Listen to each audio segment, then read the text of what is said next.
Partíem a Madrid per començar aquesta sessió d'investidura. Aquesta sessió d'investidura que jo crec que és trista i crec que és humillant.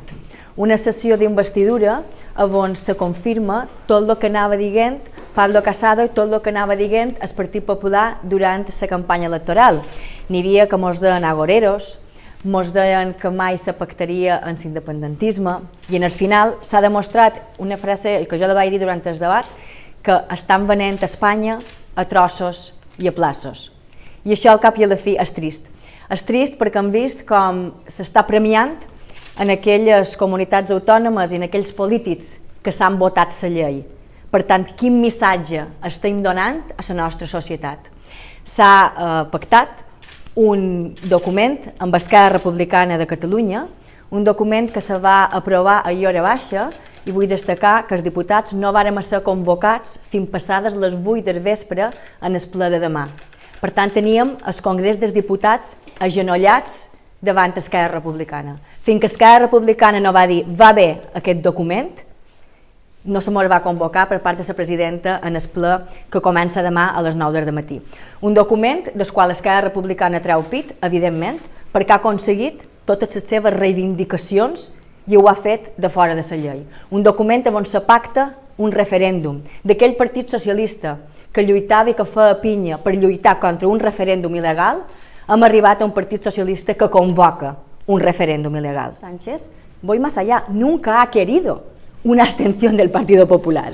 Él ha querido siempre, desde el primer momento, se llegó a un pacto con Pablo Iglesias a las 48 horas de las elecciones, habiéndolo podido hacer antes, pues esperó 48 horas después de esta segunda convocatoria electoral, cuando el Comité Ejecutivo del Partido Popular, del que el presidente Company y yo misma pues, estábamos allí presentes, estábamos debatiendo la postura del Partido Popular. Entonces, no ha habido otras vías. Por eso digo, aquí los únicos responsables de esta investidura son los que pasado mañana y el 7 pues lo voten por activa o por pasiva, a favor o abstención. Por eso yo sí que todavía pido responsabilidad a los varones socialistas, de los que excluyo a Francina Armengol, porque digo que Francina Armengol está muy cómoda en este pacto, está muy cómoda en estas políticas. Pero responsabilidad a lo que queda del socialismo fuera del sanchismo, y responsabilidad también a estos partidos regionales, de los que todavía depende su voto esta investidura, porque todavía no tiene todos los votos, pues responsabilidad a estos partidos regionales, ¿no? que pueden sacar tajada, evidentemente, pero que recuerden que Sánchez ha sido capaz de traicionar a los suyos, o sea, que no tengan ninguna duda que su palabra no vale nada y que lo que firme ahora con ellos pues puede durar pues, lo que duren los intereses de Sánchez. No mos estranya que la baronessa, dic baronessa entre cometes perquè a Madrid ni tan sols se la considera una baronessa, que hagi aplaudit entusiastament aquest pacte, hagi estat la presidenta Armengol.